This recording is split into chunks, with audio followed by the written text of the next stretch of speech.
Hello friends, welcome to my cabin. That is to say, my extended family cabin, of course, where I have been spending a beautiful holiday with my girlfriend and some family. And this place is full of Easter lilies. And so I thought that this would be a nice time to talk about some of the symbolism of the Easter lily. Let's find a good one here. Happy Easter, by the way. Look at this beautiful flower. Gorgeous, huh? Natural 6-point geometry, forming an upwards triangle, a downwards triangle, and a sun in the center. Now, I think that's just perfect. That's one of the most perfect symbols I've ever seen, is the Shatkona, the Seal of Solomon, the Star of David, representing the union of opposites, specifically the union of masculine and feminine. And in their union comes love, comes Christ. At least in my symbol, verbal language. I thought I'd mention just a little bit about this upwards-downwards triangle thingy, which I keep referring to. Traditionally, the downwards triangle is the alchemical symbol of water. It also looks like the womb, and so it's a symbol for the divine feminine, which makes a lot of sense. The upwards triangle is the alchemical symbol of fire.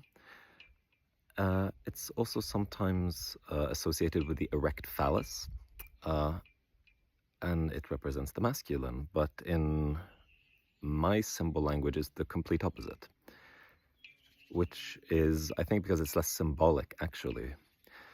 Because when you open up to and activate the divine masculine, Shiva, infinite spacious awareness, it feels like there's this vast expanse coming down physically through the crown chakra.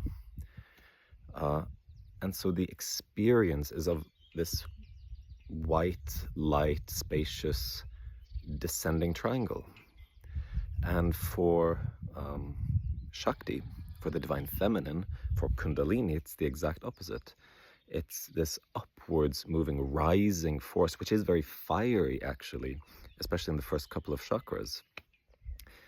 And that is the natural energy and intelligence of the body, which is what is primarily cultivated in the goddess traditions, the fertility traditions, what has been cut out very much by patriarchal religion. So there's this curious inversion here, looking at the symbolism and looking at the literal expression in the body.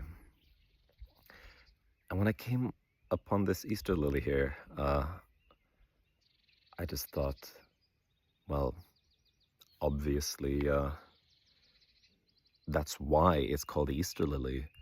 That's why it's associated with Christ.